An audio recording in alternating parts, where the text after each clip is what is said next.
என்னுடைய அன்பிற்குரிய அண்ணன் பாக்யராஜ் மறைவு இடி விழுந்தது போன்ற ஒரு செய்தி இன்னைக்கு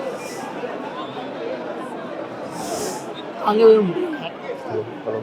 தமிழ் சினிமா தன்னுடைய பாக்கியத்தை இழந்து விட்டது. நட்சத்திரங்களையும் நடிகர்களையும் சமமாக உயர்த்தி பிடித்த படைப்பாளி இதிலிருந்து அண்ணன் என்னைக்குமே நிதானத்தோடு இருப்பார். எப்படிப்பட்ட சூறாவளியாக இருந்தாலும் பாக்யராஜனை எதுவுமே உள்ளுக்குள்ள பாதித்ததே இல்லை. ஆனால் எங்களை எல்லாம் நிதானம் இழக்க வச்சுட்டார். இது மிகப்பெரிய வெற்றிடம். ஒருத்தர் தான் எப்பொழுதுமே எல்லாரு கூடயும் ரொம்ப சகஜமாக, ரொம்ப எளிமையாக, ரொம்ப இனிமையாக பழகக்கூடியவர். பாக்யராஜ் சாரோட கிட்டத்தட்ட 2017 26 வரலையும் தென்னிந்திய திரைப்பட எழுத்தாளர் சங்கத்தில் அவர் தலைவராகவும் நான் செயற்குழு உறுப்பினராகவும் நான் இருக்கேன். நான் அவரோட பயணிச்சிட்டு இருக்கேன். நேற்றுக்கு ராத்திரி கூட சார் ஒரு 10:30 மணிக்கு எனக்கு ஒரு வாய்ஸ் மெசேஜ் போட்டிருந்தார். நாளைக்கு காலையில் ஒரு 11 மணி போல் சாய் வீட்டுக்கு வாங்க சாய், நம்ம இந்த எலெக்ஷன் சம்மந்தமாக சில விஷயங்கள் பேசணும்னு சொல்லியிருந்தார். சரி சார் நான் வரேன் சார் சொல்லி அவருக்கு பதில் போட்டிருந்தேன். இன்றைக்கி காலையில் இப்படி ஒரு செய்தி வரும்னு சொல்லிட்டு நான் நினச்சி கூட பார்க்கல.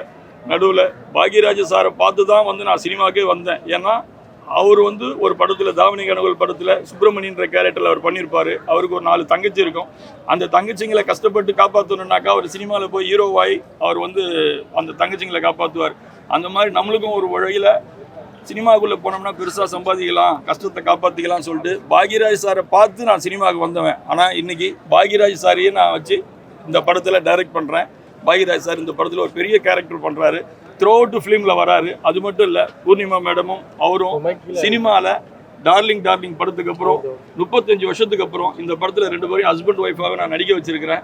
அவங்க 2 பேரும் நான் ஃபஸ்ட்டு இன்ட்ரோடக்ஷன் இந்த படத்தில் வராங்கன்னும் போதே 2 பேரையும் சிங்கிள் ஃப்ரேமில் கொண்டு வரணும்னு ஆசைப்பட்டு 2 பேரும் நடிக்க வச்சேன்.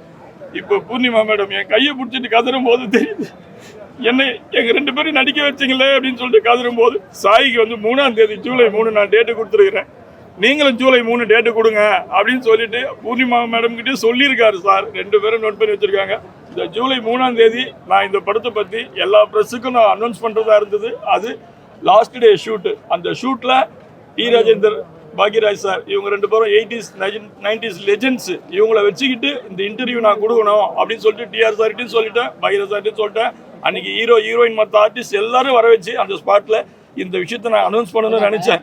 நான் நினச்சது இப்படி ஒரு ஸ்டேஜில் நடக்கும்ட்டு நான் எதிர்பார்க்கல. இன்னைக்கு பாக்யராஜ் சார் இழப்புன்றது யாராலையுமே ஜீரணிக்க முடியாது. என் கூட முந்தானத்து கூட என் கூட உட்காந்து பேசிட்டு இருந்தார். நேற்று நைட்டு கூட என்கிட்ட ஃபோனில் பேசினார். அப்படி இருந்து இன்னைக்கு காலையில் இப்படி ஒரு விஷயம் நடந்துருச்சுன்றது என்னால் இதை தாங்கிக்கவே முடியல. ஹார்ட் அட்டாக்ன்றாங்க. இந்த ஹார்ட் அட்டாக்ன்றது எந்த நேரத்தில் எந்த மனுஷனுக்கு எப்போ வரும்னு தெரியாத மாதிரி இருக்குது. அது இல்லாமல் பாரதி ராஜா சார் இறந்து 16 நாள் தாங்க ஆச்சு.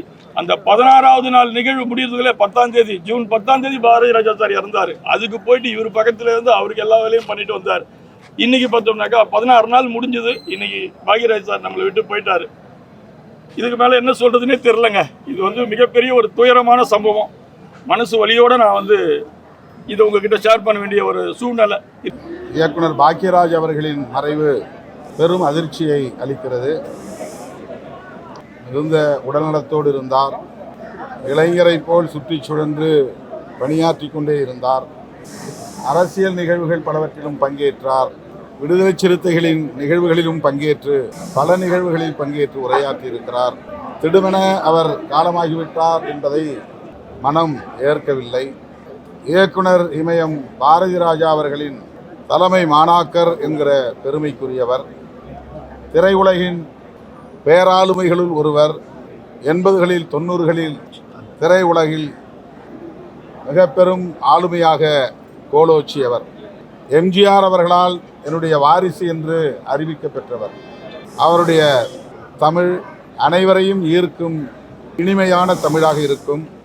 திரைக்கதைக்கு பெயர் போனவர். இவரை போல் திரைக்கதை எவராலும் அமைக்க முடியாது என்று பலராலும் பாராட்ட பெற்றவர். குடும்ப பின்னணியை கொண்ட படங்கள், ஏராளமான படங்களை தமிழ் உலகுக்கு அளித்தவர். எப்போது பாக்யராஜ் படம் வரும் என்று பெண்களெல்லாம் ஆவலோடு காத்திருக்கக்கூடிய அளவுக்கு அவருடைய ஒவ்வொரு படமும் பெண்களை வெகுவாக ஈர்த்த வரலாறுகள் உண்டு. அப்படிப்பட்ட ஒரு மகத்தான கலை ஆளுமையை தமிழ் சமூகம் இழந்திருக்கிறது. அவருக்கு எமது அஞ்சலியை செலுத்துகிறோம். அவரை இழந்து வாடுகிற அவருடைய குடும்பத்தினருக்கும் உற்றார் உறவினர்களுக்கும் எமது ஆழ்ந்த இரங்கலை தெரிவித்துக் கொள்கிறோம். மறைந்த மறக்க முடியாத திரைப்படத்தில் இயக்குநராகவும் நடிகராகவும் தயாரிப்பாளராகவும் இசையமைப்பாளராகவும் குறிப்பாக எளிய மக்கள் புரிந்து கொள்கிற வகையில் திரைக்கதை வசனத்தை தமிழ் திரையுலகில் மிக சிறப்பாக செய்தவருமான மரியாதைக்குரிய பாக்கியராஜ் அவருடைய மறைவுக்கு அஞ்சலி செலுத்துவதற்காக இந்திய கம்யூனிஸ்ட் கட்சியினுடைய மாநில துணைச் செயலாளர் என்கிற முறையில் நானும் மாநில செயற்குழு உறுப்பினர் டாக்டர் ரவீந்திரநாத் அவர்களும் மாநில நிர்வாக குழு உறுப்பினர் லெலின் அவர்களும் தமிழ்நாடு கலை இலக்கிய பெருமன்றத்தினுடைய மாநில பொதுச் செயலாளர் டாக்டர் அறம் அவர்களும் இந்திய கம்யூனிஸ்ட் கட்சியின் சார்பாக அவருக்கு அஞ்சலி செலுத்தியிருக்கிறோம். அவர் தமிழ் திரையுலகத்தில் ஒரு புரட்சிகரமான மாற்றத்தை உருவாக்கினார் என்றால் அவர் துவக்க காலத்தில் இந்திய கம்யூனிஸ்ட் கட்சியினுடைய ஜீவா மன்றம் கோவையிலே இருக்கிற பாப்பநாயக்கபாளையத்தில் இருக்கிற ஜீவா மன்றத்திலே தான் அவர் மாணவராக இளைஞராக இருந்த பொழுது அங்கே இருக்கிற தோழர்களோடும் ஜீவா படிப்பகத்தில் இருந்த பல்வேறு மார்க்சிய லெனினிய நூல்களை கற்றதன் மூலமாகத்தான் நான் இப்படிப்பட்ட முற்போக்கான சிந்தனைகளை கருத்துக்களை திரையுலகத்திலே படைக்க முடிந்தது என்று அவரே சொல்லியிருக்கிறார். அப்படிப்பட்ட ஒரு மிகச்சிறந்த நடிகரும் திரைக்கதை வசனம் மற்றும் தயாரிப்பாளர் இசையமைப்பாளர் ஏன் இன்னும் பத்திரிகையாளராக பாக்கியா என்கிற அந்த பத்திரிகை துறையில் கேள்வி பதில் என்கிற அந்த நிலையில் மிக சிறப்பாக கேள்வி பதில் என்கிற தலைப்பில் பாக்கியாவில் ஒரு மிகச் சிறப்பான முறையில் தன்னுடைய கருத்துக்களை எல்லாம் எடுத்து சொல்லியிருக்கிறார். இந்த மாதம் ஒரு கலைத்துறைக்கு ஒரு கருப்பு மாதம்னு சொல்லலாம். சௌத்ரி சார் ஒரு அகால மரணம் அடைந்தாங்க. ஏன்னா பல பேர் உருவாக்குனவங்க சௌத்ரி சார். அடுத்தது பார்த்தீங்கன்னா பாரதிராஜா சார், அதுக்கு பார்த்திங்கன்னா அவருடைய சிஷ்யன் பாக்கியராஜ் சார். இந்த 3 பேருடைய இழப்புமே மிகப்பெரிய இழப்பு கலைத்துறைக்கு. ஸ்க்ரீன் பிளே அப்படின்னா இந்திய அளவில் பாக்கியராஜ் சார் தான் உதாரணமாக சொல்லலாம். நான்லாம் ஸ்கூலில் படிக்கிறப்ப முந்தானை முடிச்ச படத்தெல்லாம் பார்த்து அப்படி என்ஜாய் பண்ணியிருக்கோம். ஒரு 10 டைம்ஸ் அந்த படத்தை பார்த்துருக்கோம். அந்த தவக்கலை கேரக்டர், சின்ன பசங்க கேரக்டரு, அந்த ஒன்றும் தெரியாது அந்த கிராமத்து பொண்ணு கேரக்டரு, அதை வச்சு இப்படி ஒரு பெரிய ஸ்க்ரீன் பிளே பண்ண முடியுமா அப்படின்னா அது பாக்கியராஜ் சார் மட்டும்தான் முடியும். மௌனுக்கு இதுங்களும் இருக்கணும். அந்த படத்தில் பஸ்ஸில் ட்ராவல் பண்ணிகிட்டு இருப்பாங்க. அந்த பஸ்ஸில் ட்ராவல் பண்ணுறப்போ ஒரு வருஷம் ஃப்ளாஷ்பேக் போயிட்டு வருவாங்க. அந்த ஃப்ளாஷ்பேக் போயிட்ட உடனே நம்மளுக்கு இந்த பஸ்ஸில் அவங்க ட்ராவல் பண்ணிகிட்டு இருக்காங்கன்றது நினைப்பே வராது. திருப்பியும் அந்த சீன் வந்தது பஸ்ஸில் இருக்காங்க, ஃப்ளாஷ்பேக் பண்ணியிருக்காங்கன்னு அந்தளவுக்கு நம்மளை மறக்கடிச்சிருவாங்க. ஒரு 5-6 டைம்ஸ் ஃப்ளாஷ்பேக் போயிட்டு வருவாங்க. அது ஸ்க்ரீன் பிளேவில் ஒரு டெப்த் இருந்தால் தான் அதெல்லாம் பண்ண முடியும். இன்றைக்கி பாக்கியராஜ் சாரோட இழப்பு கலைத்துறைக்கு மிகப்பெரிய ஒரு இழப்பு. ஒரு லெஜண்ட் சாஞ்சிட்டாங்க. பாரதிராஜாவுடைய சிஷ்யர் அவர் போய் ஒரு 10 days கூட அவ்வளோ சாரும் இறைவனடி சேர்ந்துருக்காங்கன்றது ரொம்ப மனசு கஷ்டமாக இருக்குது. ஒரு 3 பேருடைய ஆத்மாவும் சாந்தி அடையணும். அவங்க குடும்பத்துக்கு எப்படி ஆறுதல் சொல்கிறதுனே தெரியல. இந்த இழப்பை எதனாலும் ஈடுகட்ட முடியாது. இதுக்கு மேலே சொல்கிறதுக்கு வார்த்தைகளும் இல்லை. வளர்வதற்கு நல்ல சகோதரராக, ஒரு பண்பாளராக, எப்போதுமே ஒரு இன்முகத்தோடு புன்சிரிப்போடு இருக்கக்கூடிய ஒரு நகைச்சுவை உணர்வு கொண்ட ஒரு சிறந்த ஒரு மாமனிதர் என்று சொல்லக்கூடிய அன்பிற்கு பார்க்கக்கூடிய சகோதரர், திரைப்பட வசனகர்த்தா, டைரக்டர், அதே போன்று திரைக்கதை, இப்படி பல்வேறு வகைகளிலே தனக்கென்று ஒரு முத்திரை பதித்தவர் என்னுடைய அன்பு சகோதரர் திரு பாக்கியராஜ் அவர்கள். பொதுவாகவே அன்பு சகோதரர் பாக்கியராஜை பற்றி சொன்னால் சமூகத்தில் நிலவுகின்ற அந்த பிரச்சனைகளையும் குடும்பத்தில் நிகழ்கின்ற அந்த பிரச்சனைகளையும் அந்த நிகழ்வுகளையும் தனக்கே உரிய ஒரு காமெடி நகைச்சுவை உணர்வோடு திரையின் மூலமாக மக்களிடத்திலே கொண்டு சேர்த்தவர் அன்பு சகோதரர் பாக்கியராஜ் அவர்கள். அன்பு சகோதரர் பாக்கியராஜை பொறுத்தவரை இதே புரட்சித் தலைவர் எம்ஜிஆருடைய ஒரு தீவிர ரசிகர். புரட்சித் தலைவர் எம்ஜிஆர் அவர்கள் அன்பு சகோதரர் பாக்கியராஜை பொறுத்தவரை தன்னுடைய கலை வாரிசு என்று பகிரங்கமாகவே அவர்கள் அறிவித்தார்கள். அது மட்டுமில்லாமல் பாக்கியராஜ் பொறுத்தவரை பொதுவாகவே ஒரு 100 படங்கள் என்று சொன்னால் அது 75 படங்கள் ஹீரோவாக நடித்தவர், அதாவது கதாநாயகன் நடித்தவர். 25 படங்கள் வெவ்வேறு வகையிலே அவருடைய வசனங்கள் இன்றைக்கும் ஒரு நகைச்சுவை உணர்வோடு சிந்திக்கக்கூடிய வகையில் இருக்கின்ற அளவுக்கு இருந்தவர்.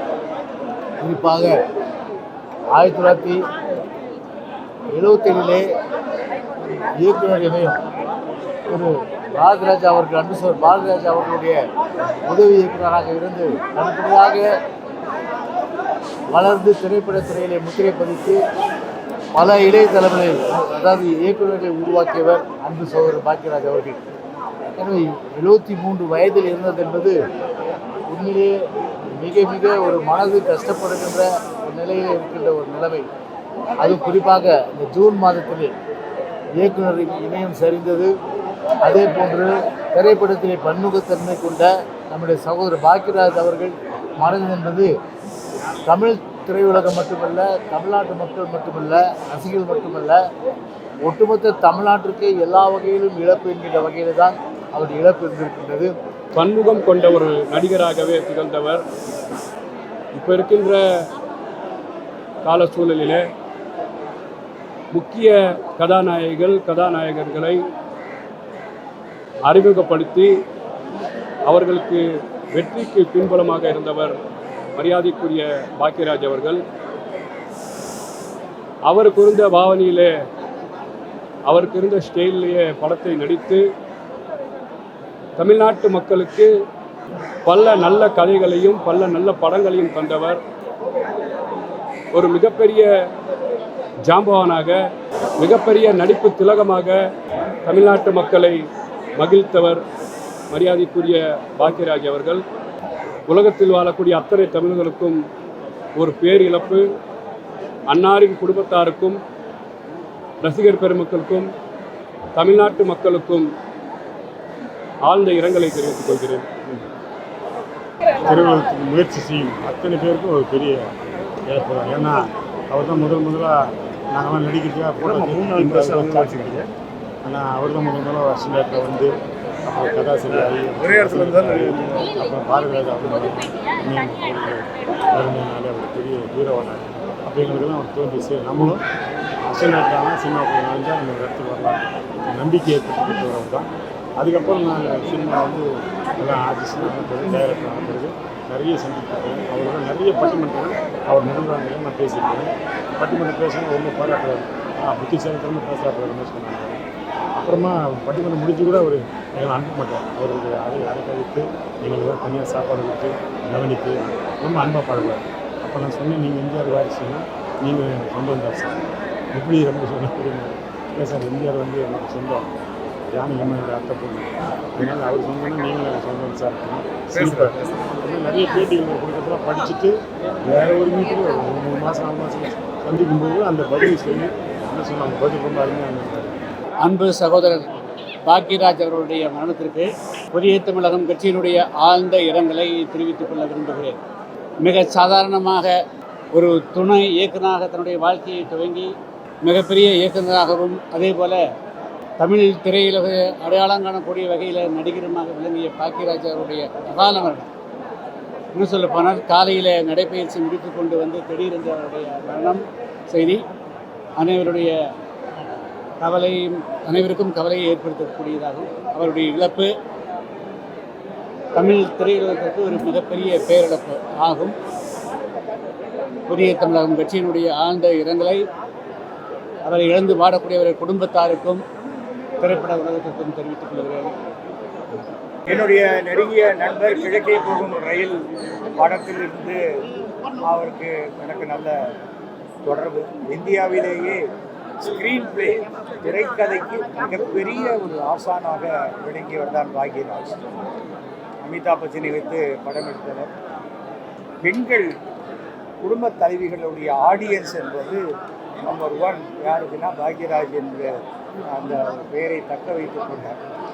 தன்னையே கேலி செய்து கொண்டு நான் ஒரு ஹீரோ இல்லை அப்படின்னு சொல்லியே பல படங்களை வெற்றி படங்களாக மாற்றியவர் திரு பாக்யராஜ். பல படங்கள் அவருக்கு 100 Days அண்ட் சில்வர் ஜூப்ளி போயிருக்கு.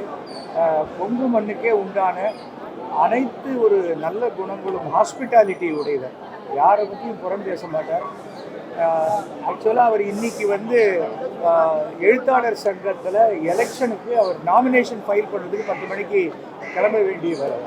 இந்த வாக்கிங் போயிட்டு இந்த மாதிரியான ஒரு நிகழ்வு நமக்கே இவ்வளோ அதிர்ச்சியாக இருக்குன்னா திருமதி பூர்ணிமா பாக்யராஜ் மகள் அப்படின்னு எவ்வளோ அதிர்ச்சியாக இருந்திருக்கும். இது ஒரு ஈடு செய்ய முடியாத இழப்பு. ஆனால் பாக்யராஜ் என்ற நடிகன் மீடியா இருக்கிற வரைக்கும், டிவி இருக்கிற வரைக்கும் வாழ்ந்து கொண்டு தான் இருப்பார். அந்த குடும்பத்துக்கு ஏற்பட்ட சோகத்தை அவர்கள் கொஞ்சம் கொஞ்சமாக மறப்பதற்கு உண்டான மனோதைரியத்தை ஆண்டவர் அவருக்கு அளிக்க வேண்டும். எழுத்தாளர்களுடைய நிகழ்ச்சி இருக்கிறது என்று அவர் மட்டுமன்று அவருடைய துணைவியாராக இருந்தார்கள். புரட்சித் தலைவர் எம்ஜிஆர் அவர்களால் போற்றப்பட்ட ஒரு மிகப்பெரிய நடிகர், திரைக்கதை வசனத்தினுடைய மன்னர். அப்படிப்பட்ட ஒரு மாமனிதர் திரையுலகத்திற்கும் தமிழ்நாட்டுக்கும் தமிழக மக்களுக்கும் உலகத்தில் இருக்கின்ற அத்துணை தமிழர்களுக்கும் மிகப்பெரிய ஒரு பேரிழப்பாகும். அது அவருடைய தலைவர் பாரதி ராஜா அவர்கள் 10ஆம் தேதி சென்ற மாதம் காலமானார். இந்த மாதம் 10ஆம் தேதி இவர் காலமாகியிருக்கிறார். தன்னுடைய இயக்குனர் தனியாக இருக்கிறார் என்று பாக்யராஜ் அவர்கள் அவரோடு இணைந்து விட்டார்கள். நாங்கள் எங்கள் டாக்டர் எம்ஜிஆர் பல்கலைக்கழகத்திலே ஜனவரி மாதத்திலே இந்த ஆண்டு அவருக்கு டாக்டர் பட்டம் கொடுத்து கௌரவித்தோம். அதேபோல் 50வது ஆண்டு திரையுலகத்திற்கு வந்த விழாவை சிறப்பாக கொண்டாடினார்கள்.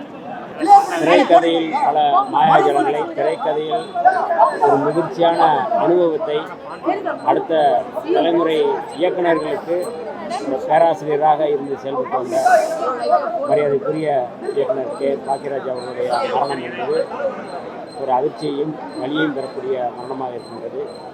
திரையுலகில் பல சீர்திருத்த கருத்துக்களை இன்னமும் கூடுதலாக அழுத்தமான சமூக சீர்திருத்த கருத்துக்களை முன்வைத்தவர் மரியாதைக்குரிய இயக்குனர் பாக்யராஜ் அவர்கள். இது நம்மாளு என்கின்ற திரைப்படத்தின் மூலமாக பார்ப்பனிய ஆதிக்கத்தை துணிச்சலோடு ஒரு எளிய மக்களுடைய நாயக பிம்பத்தோடு அந்த திரைக்கதையை அமைத்திருப்பார். இன்றைக்கு அந்த திரைப்படம் அப்படிப்பட்ட திரைப்படத்தை இன்றைக்கு யாராவது எடுக்க முடியுமா என்கின்ற வகையில் ஒரு பெரிய தொலைநோக்கு பார்வையோடு எடுத்த திரைப்படம் இது நம்மால். அது மட்டுமல்ல, ஒரு பத்திரிகை உலகில் பாக்கியா மூலமாக பல குட்டி கதைகளை கேள்விகள் மூலமாக முன்வைத்தவர். அப்படி ஒரு முக்கியமான இடத்தில் தமிழ்நாட்டில் திரைப்படமாக இருக்கட்டும், பத்திரிகை உலகமாக இருக்கட்டும், எல்லா இடத்திலும் அவர் கணக்கான முத்திரை பதித்தவர் மரியாதைக்குரிய இயக்குனர் பாக்யராஜ் அவர்கள். கடந்த ஆண்டு அவருடைய மறைவு ஒரு மிகப்பெரிய பேரிழப்பு திரையுலகத்திற்கும் தமிழ்நாட்டிற்கும் தென்னிந்தியாவிற்கும் என்று சொல்லலாம். ஒரு பன்முக தன்மையுள்ள இயக்குனராகவும் கதாநாயகனாகவும் அரசியல் தலைவராகவும் திகழ்ந்தவர், அரசியல் கட்சிகளில் பணியாற்றியவர், ஒரு மிகப்பெரிய ஆளுமையாக தமிழ்நாட்டில் உயர்ந்து நின்ற ஒரு மாபெரும் சிகரமாக திகழ்ந்தவர் தான் அவருடைய குருநாதர் என்று அழைத்துக் கொண்ட அண்ணன் பாரதி ராஜா அவர்கள் இறந்து 2 வாரங்களில் இவருடைய மறைவு மிகப்பெரிய பேரிழப்பாக பார்க்கப்படுகிறது.